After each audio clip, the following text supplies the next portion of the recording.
Welcome to Everyday Martial Artist, a weekly podcast where you'll join me, Brian Doucette, as I interview a different martial artist each episode and hear their story. Some guests you may have heard of, and some you probably haven't. Be sure to subscribe where all your favorite podcasts are available. Also visit our website at everydaymartialartist.com. If you're listening for a specific interview, I sure hope you'll stay and check out the other episodes. A very special thank you to Topher Williams for our custom theme music. And now, the newest episode of Everyday Martial Artist.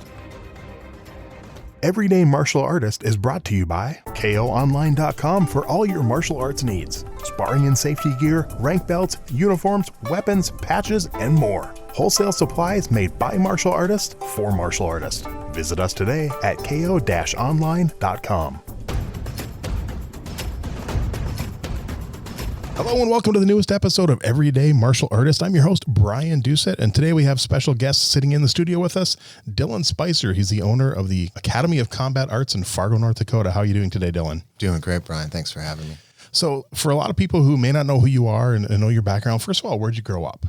Grand Forks, North Dakota. Okay, now did you get involved in martial arts at all as a young kid? Was there, and if you did, was there something that sparked that interest? Yeah, probably Chuck Norris and Jean-Claude Van Damme movies.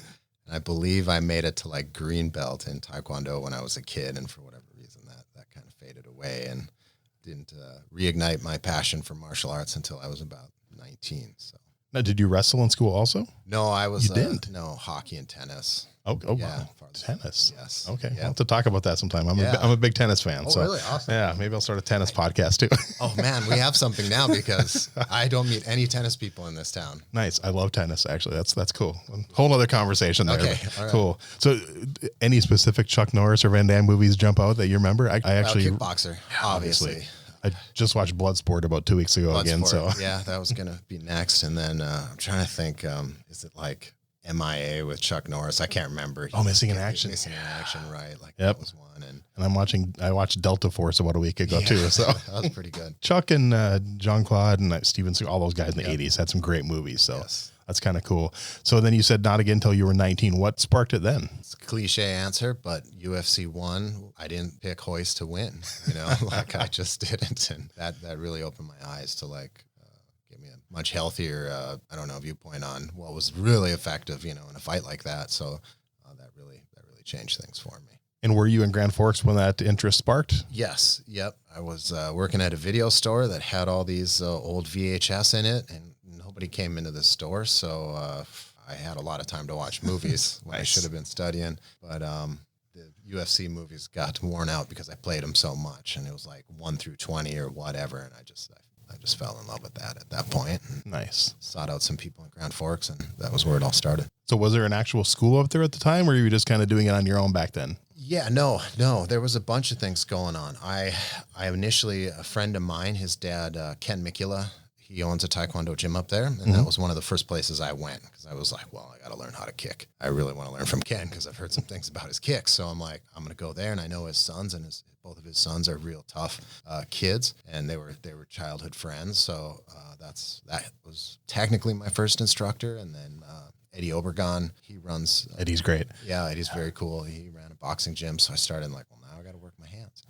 And then I eventually, through some mutual friends, found Ken Greer, who owns Progressive Martial Arts up there still to this day. And the group was really small back then, and they were doing a lot of martial arts. I mean, they were doing whatever they could get their hands on, whether it be via, DVD, or actually those weren't even hardly around yet, but like VHS and magazines and whatnot. So we had Ken had a background in karate, and there was a guy that was like a wrestler there. And so we were just drilling what people knew, and that's kind of where everything started. Okay. And when did the first inkling come for you to actually step into the cage and try it? Did you have a lot more training before then, or were you one of those guys who thought I can do this?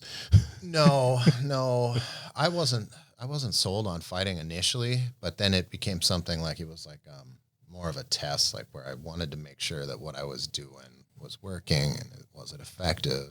And so I was training up in Grand Forks, and I had done a couple private lessons at the academy with like Nat McIntyre, who's the Muay Thai coach down there, and jumped into the cage here. My first fight was here in Fargo, and I mean, I won, but was a weird experience. Yeah. Yeah. Do you remember who your opponent was and which organization fight was for? Yeah, it was Dakota Fighting Championships. Okay. I fought Jericho Monton. He was from Winnipeg. I believe he trained with like Joe Dirksen and those guys back in the day. But it was a good fight. It was a 3-round fight. I was just really relieved to get out of there when it was all done. I was like, man, that was intense. So, and you decided to do it a few more times, obviously. I mean, you had enough to, you enjoyed it at least enough to keep going. Yeah, it was just like a test that I had to put myself through every so often. At that time, I wasn't like focused enough to have like aspirations of being in the UFC or whatever. It was more like, I better get I'm going to really focus here for a little bit. This is a way to test myself, prove myself I can do this. And I liked it enough. That's for sure. But it wasn't like, I had like my coach, Sean Shirk. He was just like so fired up after a fight, the adrenaline was still pumping for me too, but it was more a sense of relief. Like, get me out of here. Like, this is, I just want to go and relax again now. So I can picture Sean getting pumped up like that. Oh yeah. I mean, a lot of those guys, Nick Thompson, like they would just ride that wave for weeks. And, and even after I won, I was just like, all right, on to the next thing. Like, so then were you driving down to the cities to train down there, or did you actually move down there for a while? I eventually moved down there. Me and my wife moved that way. We had our firstborn and she got a really good job down there. So nice. So we moved down there and I immediately started training at the academy, who I got in touch with by meeting like Brock Larson and Jared Farabend out of Brainerd. They're actually the ones that kind of put me in touch with the academy. I didn't even know at the time, like who was who or what was what at that point. Okay. What was just kind of the experience of that, at the academy compared to some of the schools you were training with up in Grand Forks? What was some of the differences or maybe some stuff that stood out? Oh, well, the level of like intensity and professionalism, there are levels to this shit, as they say, right? Like, Yep. It just blew my mind. I was at a level, and this is just like, youth and ignorance speaking, but I was at a point like when I was a couple of years into it, and I was thinking, oh, I'm pretty good. I'm pretty tough, right? Like I train pretty hard and we throw down and practice and whatnot. And then I went to the academy and boy, was I wrong. Like I was really wrong. Yeah. Kind of got put in your place a little bit. Absolutely. It was the best thing that could have happened to me. Yeah. That's good. Yeah. So how long were you down there then? About 9 years before I moved up here to Fargo. Okay. And then had you already had plans when you moved up here to open your own school, or was that? Nope. That was just on the fly. That was just the grind of living in a big city. Kind of, I don't know, it just changed my mind about things. I was working for myself at that time. We had a restoration business and I was in the car, I was at work like 60 hours of work and a week, excuse me. And then I was in the car like an additional like 20 hours a week. You know what I mean? So I was spending my life in my car, and that just got old. I was working with a lot of like hazardous materials and stuff, and that just wasn't good for my health either. And I was like, I need a way to stay healthy and continue to do the things I love while still being able to have time with my family and not spending it in a car, you know what I mean, around the job site all the time. So I was like, honey, we should move to Fargo and open a gym. It's like, you're crazy, but we did it. It worked out. Well, that's a supportive wife, I guess. Yeah. That's cool. Yeah. I mean, obviously in the long run, it definitely worked out. Yep. So now when you opened it now at the time, to my knowledge, you were the only MMA focused gym in town. And then I think another one opened right around the same time or pretty close to it. Well, we came in after, I guess like where Chris Nelson and some of those guys trained in town. There was a place, right? But then, I don't know if that was an official gym or not, but right. Garage training. Yeah. Right. But then there was like George Anders was here before me. And I don't know if they were like quite an MMA gym or just pure. Yeah, I think they were pure jiu-jitsu when they first started. Tyler Larson, he was kind of doing a little bit of MMA, and they were here with FM MMA. That's they right. opened a couple months before us. Okay. So they had just all gotten there kind of, right before me. But I kind of believed in our product a lot, coming from the training with Sean Shirk and Nick Thompson, some of those guys. And then if I remember correctly, didn't your gym and Tyler's gym after a while combine together? Yes. What kind of led to that? Well, Tyler was with Jared Farabend out of Brainerd. He's like a mutual friend. He's a really good friend of mine. And so we just, we talked all the time, and I was like, oh man, I don't really want to have problems with Tyler and I don't want it to separate us. So we just kind of came to an agreement initially where it was like, if you guys want to train together, that's fine. And then eventually we were just like, well, let's just be all under the same roof because this doesn't make sense.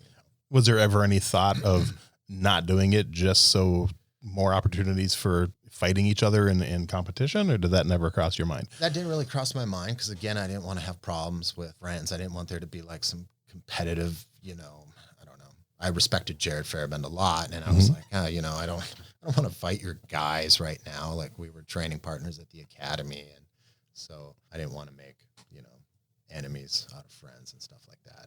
And I kind of knew Tyler a little bit and we got along. It was just, sometimes when you're too competitive, things aren't always amicable, So now how long has your gym been going right now? When did you open? January 2009 was basically right. Oh, wow. Okay. So 11 years. Okay, cool. So now what ages do you teach at your gym? All ages. We have, they're as young as 5 and as old as 72. A little bit of everybody. So what made the decision to stop fighting and just focus more on teaching? What kind of led to that? Because you retired undefeated. What led to that decision? Well, I had to kind of make a choice because I realized, I fought a couple of times after I'd opened the gym, but that was really difficult. And in a lot of ways, it was really selfish because then the focus becomes all about me. You know what I mean? And I kind of lose track of the people around me and what I'm actually supposed to be doing. Like I couldn't really do my job effectively. I mean, fighting's kind of it's almost a selfish sport in general, just because a lot of focus, your diet, I'm sore all the time, those types of things. So it's hard on the people around you. And so that was probably trickling into my, my business life, my gym life, and I couldn't fulfill both roles. It would have been really hard to wear both of those hats at the same time and run a business.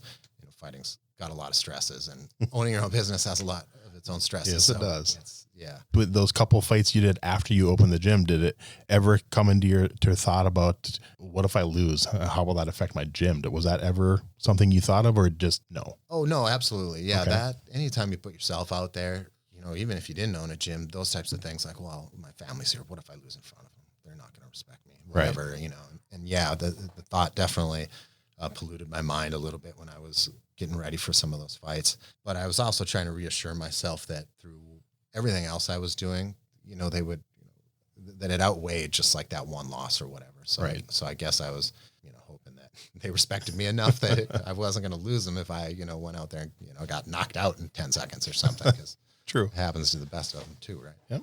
So out of the fights you had, is there one that stands out kind of as more memorable than the others, or do you kind of remember them all the same, or? Yeah, my first one for sure stands out the most. Okay. Just that first experience, that was a good awakening, good wake up call for me, I should say.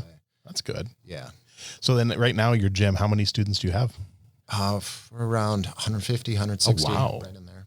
That's impressive. Congrats. Okay. Yeah. So now is this your full-time job? Yes. It is. And how has that been your full-time job since you started it, or did it take a while to build up to that? It took quite a while to build up to that. So when we first came to town, because of my history and working in the cities and doing this like restoration that we did, I'd worked with a friend in Grand Forks. So I was driving to Grand Forks every morning, driving back, running classes at night. And then when that got old, after about 2 years, I started working for UPS, and I was working like a night shift there for a little while. Wow. And then every so often I would go back to Grand Forks and help my buddy's business up there and work for him. So a lot of that off and on over the years. And it did what it took though. Yeah. Yeah. Yep.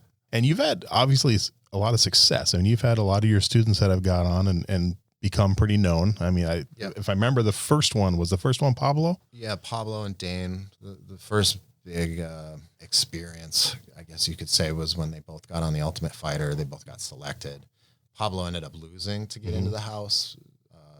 He lost a decision to Michael Johnson, who would eventually go on to win it, and is still fighting in the UFC to this day. So yeah, it was those two guys. That was kind of our first big, break, if you will. So what was that first experience like, cornering someone in the UFC? Obviously so much bigger than just a local event, but I mean, even local events are still pretty cool. And some of the local promoters we had here in the past put on some great shows, but kind of just the different experience with the UFC and being there. Yeah, that's a whole other level. Yeah. Initially, I didn't feel like I belonged. I was like, well, I was very timid and, not really sure of my place there. Obviously, it's a lot of like people that I always looked up to, and I'm in a room with them thinking like, what the hell am I doing here?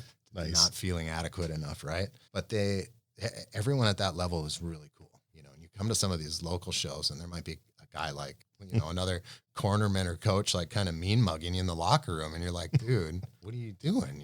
Like this is not the place for that. But at the UFC, like everybody, 99.9% of the people there are just great people, and the level of professionalism and how fast and organized and everything was. It was pretty special. Not to mention I got to watch, we'd share locker rooms with like George St. Pierre, Jake Shields, or Carlos Condit, and all these other guys. So we got to kind of see what they were doing. We'd spend the week with some of these people, you know, and we get to see how they trained leading up to a fight. So it was a good experience all around because I was picking up like a lot of new information, learning new techniques, seeing what other people did to get ready for a fight, for everything from the weight cut to the, you know, sort of the mental coaching that some of the guys would do, you know, so that was really beneficial for me as a coach and as a student. So did you ever see any, either within the UFC or any of the events you've been to, you ever see any weird pre-fight rituals, like superstitious type things? Yeah, I've seen a few. Who was it that, Gunnar Nelson. Okay. Doesn't do anything. Just sits there. Like I maybe watched him like stretch for like 10 seconds. Really? Threw a couple, like 3 punches, taped his wrist, didn't even tape his hands, put the UFC gloves over. And that was it. Wow. It was like the shortest warm up I've ever seen. So no warm up at all. That was pretty crazy. And I think he went out and won that night, actually. I guess it worked. Yeah. And then I saw that Ian Eintwistle, he was at one of the events we were at, and all he did was leg locks for like his whole warm up. And I'm thinking like, you're not going to throw any punches or whatever, you know, and all he was doing was like leg lock warm ups. I'm like, and that's what he tried to do the whole fight. So I guess it makes sense. But I was thinking, man, you might want to, you know, in case plan A fails. I don't know. Nice. Me, but I just thought it was weird. And I just really remember all the stuff he was doing. So you kind of mentioned weight cutting a little bit. Just curious about that. Now, that's been a controversial topic for so many years. What are your thoughts on that? Yeah, that's really up to the fighter, you know, and how in tune with their body that they are. I mean, I've seen some guys just like absolutely torture themselves, and then some guys have it really under control. Like speaking about Pablo specifically, like a lot of people were amazed that he could make 45. They didn't realize he didn't have any legs or ass, so it was like just like a bone from his back, right? And so his weight cut, like despite how big he was up top, it was kind of challenging at times, but you know, like he dealt with it really well. And you know, some guys, you know, they're like, you have to carry him out of the sauna or whatever. And in a case like that, I don't think they need to be cutting weight. We maybe need to find a new weight class for you. I wouldn't be opposed to them adding more weight classes, you know, like every 10 pounds, basically 110 to 120, 20 to 30. Have people fight more at their walking around weight maybe? Or? Yeah. You know, that might be like healthier long-term, but I mean, I think at this point, like people are starting to figure it out a little bit better. Yeah. It's one thing that always kind of not really surprised me, but more confused me was that, you know, you weigh in at a certain weight, but then by the actual fight, you're 20 pounds heavier. Right. And if both guys are 20 pounds heavier, why not just fight at that heavier weight class anyway? Yeah. I mean, to me, that would make more sense, but you know, like you said, not everyone's doing that, I suppose, but. Right. I used to see like Nick Thompson walk around at like 220 pounds before a fight camp would start. You know, he'd be on like a Ben & Jerry's diet. And then within like 9 weeks, he was down to, you know, 180 and then cutting weight to make 170, you know, just like cleaning up his diet really well, you know, drinking enough water, doing all the right things. And so it never seemed to be, you know, an issue for him. I mean, it was hard, but yeah, right. These guys are fighters, you know, they're pretty tough. So how important do you think it is for, I've always been a proponent, my personal opinion, I think everyone at least at some point in their life should try martial arts, especially kids. What are your thoughts on that? I know at one point you mentioned Chuck Norris early on. I don't know if you knew about his program he had back in the 80s where he actually had, I think it was like 400 schools in Texas where he got it implemented into the school system for 6th through 8th grade and it was mandatory. Yeah.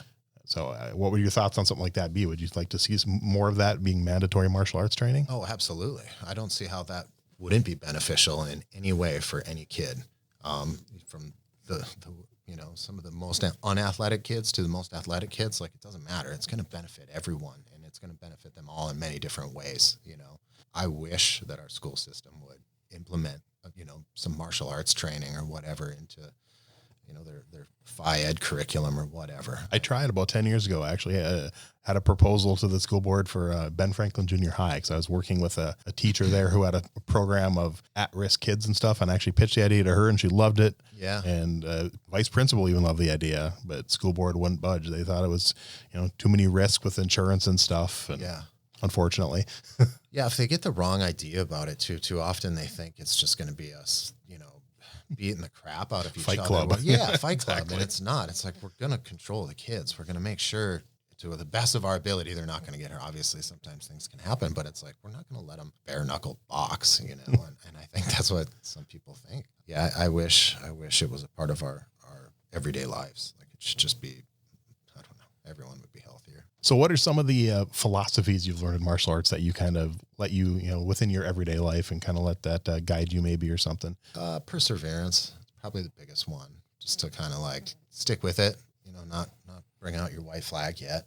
That's probably been the one that I've recognized the most so far anyway. I mean, I'm sure there's others that I haven't recognized yet, but that one seems to be the one that resonates with me the most. It's like, when you're in a really bad spot in a fight, if you can, endure that and withstand that for a little while, there's a lot more that you can take. And as that applies to real life, it's the same. Like right now with this lockdown and everything that was just happening and the virus, it's, that helped me in business a lot. It's like, okay, things are going to be rough, but I'm pretty sure if we just keep working hard and grind this out, like things are going to be okay. And they are so far. So that's good. So now do you obviously with the pandemic and the lockdown ending, have you seen any of your students hesitant to come back, or is it pretty much once you were open, everyone showed up? Everyone showed up. Nice. Yeah. We hardly lost anyone. We're really grateful for all our students to stick through. It's like nobody canceled their memberships or anything.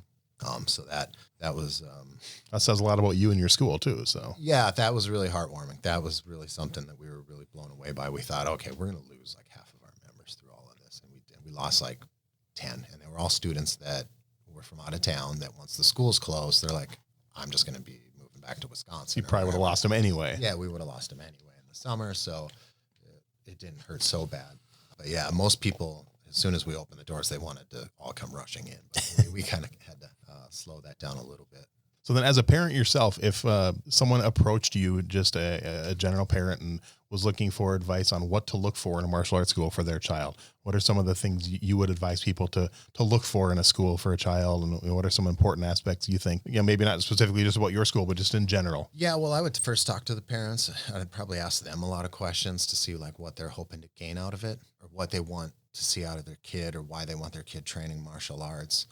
That way we can kind of cater to the kid a little bit more, or maybe we can anticipate like his needs. Maybe the kid's got like severe ADHD or something like that. And I want to know that, because then, it's like, well, I had that too. So now I know what to expect, and we can we can manage the kid a little bit better, and we know how to handle him and whatnot. And so that's kind of the first thing I would do, is talk to the parents and see what they want out of it, and make sure it's something we can provide. It really depends on what they want. But we get a lot of people and kids that come here for different reasons. Some are athletes and they're just like, this is where I want to train. I don't want to go and work with a personal trainer. And some people just come here and they're like, I just want my kid to lose weight. You know what I mean? They don't even care about any other aspect. They don't see any other benefit of the martial arts. They're just like, he needs to be doing something. It's like, well, okay, better than nothing. Better than nothing. Yeah, exactly. But at least we know, you know what I mean? Like, okay, here's our goals with the kid. And, so part of it is just like trying to keep the client happy.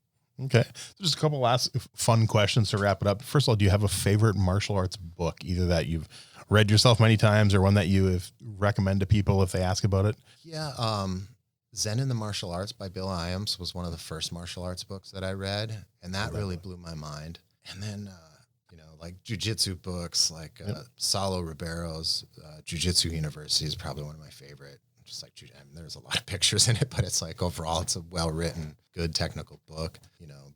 Renzo Gracie's Mastering Jiu-Jitsu, obviously Bruce Lee's the Tao of Jeet Kune Do is a big one. The Book of Five Rings, like those are kind of cliche answers. They're all good books, but Bill Hyams and in the martial arts was one that was really kind of motivating. And then there's this other book, I can't think of the title. It's about the All Blacks rugby team, and it's not a martial arts book. Okay. It's like a performance athlete book, but it talks about like the culture, how the Maori culture is ingrained in the, in the football club, and the type of rituals and things they do to prepare. There's a lot of connections here to martial arts with this book. So it might as well be a martial arts book, but it's a rugby book. I can't think of the name of it, but yeah, I'll look it up. And okay. Yeah, definitely. Let me know. I'll add those in the show notes and stuff. And then a final fun question is, well, maybe two, depending on your answer, favorite martial arts movie and or favorite martial arts TV show of all time, guilty pleasures or something like that, or favorite martial arts movie.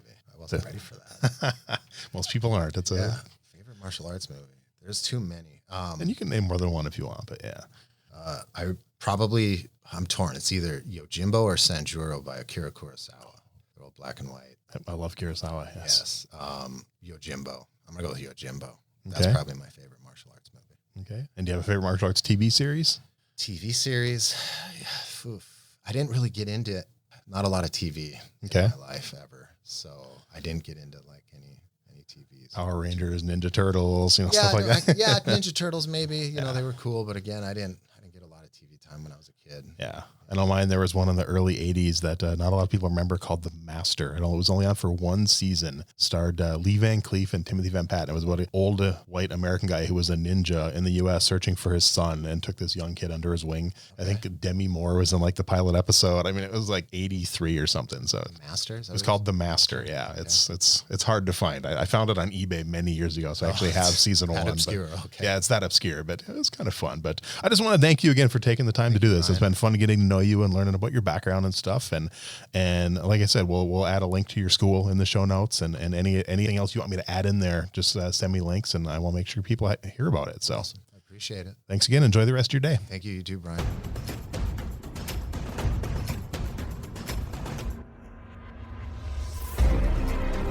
Thanks for listening to Everyday Martial Artist. We hope you will join us every week for a brand new episode with a different martial artist telling their story. If you enjoy the show, be sure to leave us a review. Also, be sure to check out our website at everydaymartialartist.com. There you can find all of our episodes and contact us to suggest guests and ask questions. Again, thanks for listening to Everyday Martial Artist, and we'll see you next week.